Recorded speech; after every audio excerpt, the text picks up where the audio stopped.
Apply Wolfe method to solve the quadratic programming problem. So इस question में हमें क्या गिवन है, मिनिमम में प्रॉब्लम गिवन है और हमारी जो कंस्ट्रेंट्स है वो भी लेस देन इक्वल टू में है। तो इसको हम स्टार्ट करते हैं और ये एग्जाम्पल हम स्पेक्ट्रम की बुक से कर रहे हैं। नेक्स्ट वीडियो में हम परसाइज की बुक में इसकी एग्जाम्पल करेंगे। So the given quadratic programming problem is minimum of z। सो ये हमने सारी लिख दी, इसको लिख दिया f ऑफ x। हमारी कंस्ट्रेंट्स क्या है, x1 plus x2 plus x3 less than equal to 1। तो इसे दे दिया g1x g2x और जो हमारे x1 x2 x3 वो क्या था, ग्रेटर देन इक्वल टू 0। तो इसको हमने सिंपली लिख दिया minus x1 less than equal to 0 minus x2 less than equal to 0 minus x3 less than equal to 0। क्योंकि हमारी जो प्रॉब्लम है वो किस में गिवन है, मिनिमम में गिवन है। तो हमारी जो कंस्ट्रेंट्स है वो हमेशा लेस देन इक्वल टू में होनी चाहिए। इसका मतलब यहाँ पे हमने दे दिया g3 g4 g5। जब हम इसको सॉल्व करेंगे तो लास्ट में हम इन दोनों को मल्टीप्लाई करेंगे u के साथ, दैट मीन u1 u2 के साथ, और इन तीनों को मल्टीप्लाई करेंगे हम λ1 λ2 λ3 के साथ। नाउ अब हमारे पास कंस्ट्रेंट्स क्वेश्चन में कितनी गिवन है, 2, और वेरिएबल्स कितने गिवन है, x1 x2 x3। तो यहाँ पे आ गया 3। सो फिर से हमने के कंडीशंस को यूज कर लिया जैसे हमने प्रीवियस एग्जांपल्स की हैं। सो इसकी थ्योरम जो है वो बहुत ही इंपॉर्टेंट थ्योरम है। तो आपने सबसे पहले इसकी थ्योरम अच्छे से करनी है, तभी आपको इसके जो मेथड है वो समझ आएंगे। नाउ अब हम इसको स्टार्ट करते हैं। फर्स्ट हमारे पास क्या है, जो कंस्ट्रेंट्स हैं वो किस में गिवन है, लेस देन इक्वल टू में। तो लेस देन इक्वल टू को चेंज करने के लिए यहाँ पे हम क्या ऐड करते हैं, सिलेक्ट वेरिएबल, जैसे हमने थर्ड सेम एलपीपी में किया था। तो इसमें ऐड कर दिया xs1 xs2, वे हमारे जो वेरिएबल्स है वो क्या होने चाहिए, ग्रेटर देन इक्वल टू 0।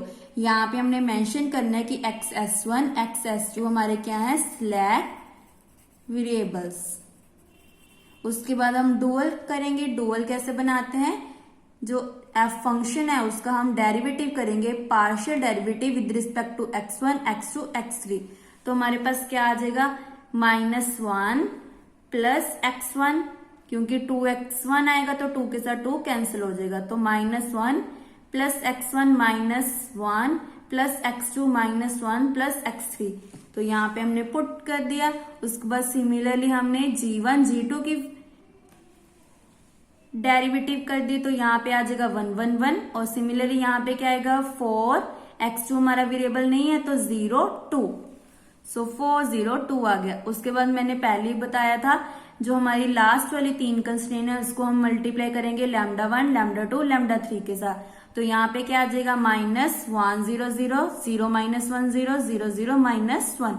हमने डेरिवेटिव क्या है, पार्शियल डेरिवेटिव किया है। डेल का मतलब होता है partial derivative with respect to x1 x2 x3। Partial का मतलब होता है जैसे हमने पार्शियल डेरिवेटिव किया विद रिस्पेक्ट टू x1, तो हमारे जो x2 x2 वेरिएबल हैं वो क्या होंगे, कांस्टेंट होंगे। देन इसको सिंप्लीफाई किया तो हमारे पास 3 कंस्ट्रेंट्स आ जाएंगी। नाउ उसके बाद हमने क्या लिखना होता है, कंप्लीमेंट्री सिलेक्टनेस। वो क्या होता है हमारा, ui x si equal to 0 λj xj equal to 0 all ऑल i कॉमा j। इसका मतलब क्या है, u1 u2 यहाँ पे हमने वैल्यूज पुट कर दी 1 2, और यहाँ पे हमने पुट की j की वैल्यू 1 2 3, क्योंकि हमारे पास j कितने थे, 3 थे। और g1 g2 हमारे पास, ये देखो स्टार्टिंग में हमने जो फर्स्ट 2 थी उनको u1 u2 के साथ, और लैम्डा कितने थे, 1 2 3। तो हमारे पास यहाँ पे क्या आ जाएगा, λ1 λ2 λ3 इक्वल टू 0। ऐसे x1 x2 x3 equal to 0। इसके बाद हमने क्या किया, अगर हमारी जो प्रॉब्लम है, अगर प्राइमल और डुअल को सॉल्व कर देंगे तो हमारी जो कंप्लीमेंट्री सिलेक्टनेस कंडीशन हो जाएगी वो क्या होगी, सेटिस्फाई होगी। सो यहाँ पे हमने क्या किया, जैसे हमने प्रीवियस एग्जांपल्स की थी यहाँ पे हमने प्राइमल और डुअल की कंस्ट्रेंट्स को कंसीडर कर लिया। ये 3 कंस्ट्रेंट हमारी किसकी हैं, डुअल की, और लास्ट वाली 2 किसकी थी, प्राइमल की, जब हमने लेस देन इक्वल टू को चेंज करके सिलेक्ट वेरिएबल्स ऐड कर दिए। नाउ यहाँ पे हमारे पास क्या आ रहा है, λ1 λ2 λ3। तो इसके लिए हम क्या करते हैं, आर्टिफिशियल वेरिएबल्स को ऐड कर देते हैं, जैसे हमने थ्योरम में पढ़ा था। ये देखो हमारे पास स्टेप 4 था, जब हमने इनिशियल बेसिक फिजिबल सोल्यूशन को फाइंड करना है तो हमने क्या ऐड कर देना है, आर्टिफिशियल वेरिएबल, और हमारे जो प्रॉब्लम में होगा z मैक्सिमम उसका कोफिशिएंट क्या होगा, -1। तो इसको आपने हमेशा ध्यान रखना है। ये बहुत इंपॉर्टेंट थ्योरम है जो आपको 8 मार्क्स या 16 मार्क्स में भी आ सकती है, और ये थ्योरम आपको स्टेट एंड प्रूफ आएगी। सो यहाँ पे हमने x∝1, x∝2, x∝3 ऐड कर दिया और हमारे सभी वेरिएबल्स क्या हैं, greater than equal to 0। Similarly हमने कंप्लीट सोल्यूशन लिख दिया या कंप्लीमेंट्री स्लैकनेस लिख दिया। उसके बाद हम टेबल बनाएंगे। टेबल में क्या लिखेंगे, ये सभी के कोफिशिएंट्स, और CB में क्या लिखते होते हैं हम, artificial variables and slack variables. Artificial variables का कोफिशिएंट क्या है, -1, -1, -1, और स्लैक या सरप्लस वेरिएबल का कोफिशिएंट क्या होता है, 0, 0।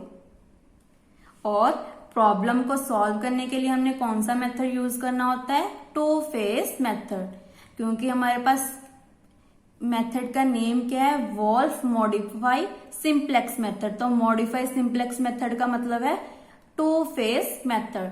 तो हमारा इनिशियल टेबल ये आ गया, यहाँ पे हमने लिख दिए आर्टिफिशियल वेरिएबल, स्लैक वेरिएबल, इनके कोफिशिएंट्स लिख दिए। सिमिलरली जो राइट हैंड साइड था वो क्या था हमारा 1, 1, 1, और यहाँ पे क्या था 7/3। तो सिंपली यहाँ पे पुट कर दिया, देन यहाँ पे सभी के कोफिशिएंट्स लिख दिए। मेन टारगेट क्या है हमारे, जो तीनों आर्टिफिशियल वेरिएबल्स है इनको हमने टेबल से रिमूव करना है। सो सबसे पहले इसको एंटर कर दिया, देन डिवाइड करके देखा ये हमारा रिमूव हो रहा है। दैट मीन्स हमारा x∝2 जो आर्टिफिशियल वेरिएबल है उसको हमने कर दिया डिलीट या लीव कर दिया। उसके बाद हमने क्या बनाना है, यहाँ पे 0, 1, 0, 0, 0। तो सिंपली यहाँ पे तो 0, 0, 0, 1, 0 ऑलरेडी है। यहाँ पे हम सिंपल ऑपरेशन लगाएंगे R4 - R2।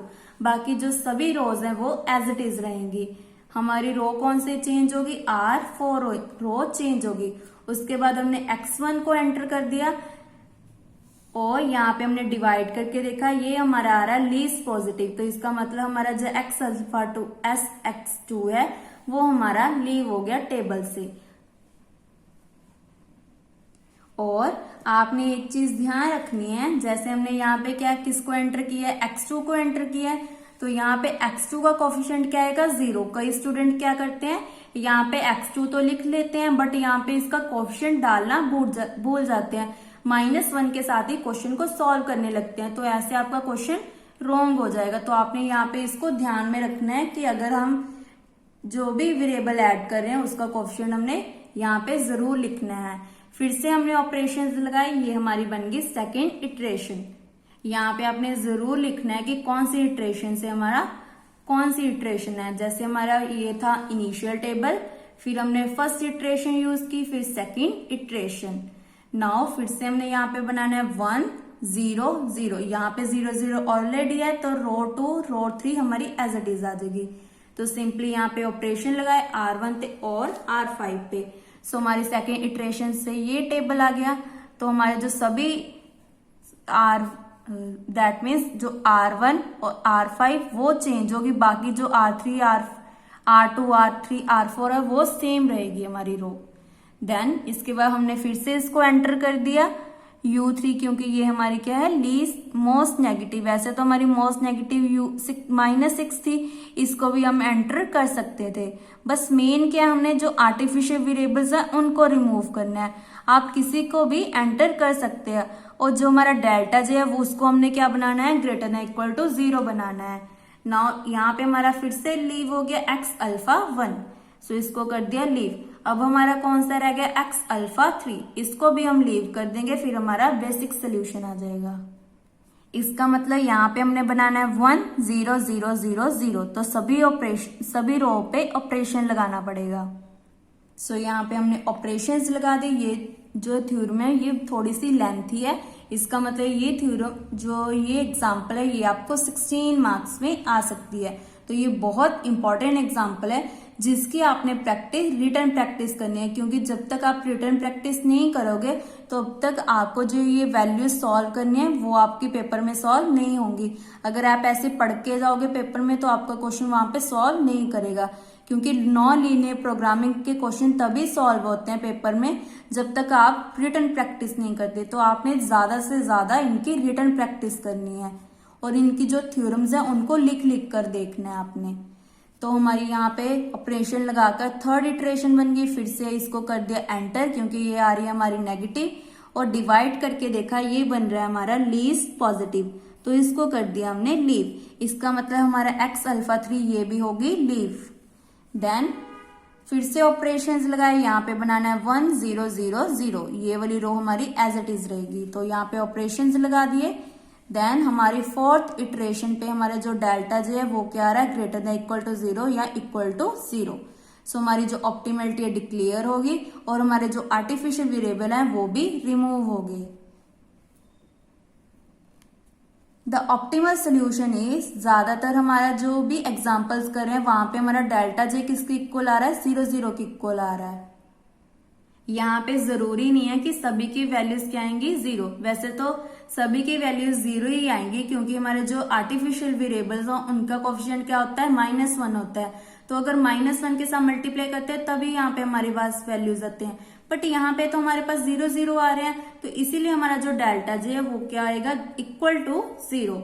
सो हमारी ऑप्टिमलिटी डिक्लेयर होगी और हमारी x1 की वैल्यू आ रही है 1/3 और x2 x3 xs2 की वैल्यू सभी की वैल्यू आ रही है 1/3 और u2 की वैल्यू हमारे पास आ रही है 2/3 और जो बाकी वेरिएबल्स रह गए उनकी वैल्यूज आ गई 0।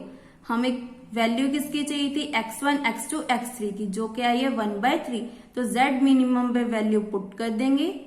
देन इसको सिंप्लीफाई किया तो हमारे पास आंसर आ गया -5/6, तो ये हमारा answer z minimum is equal to -5/6।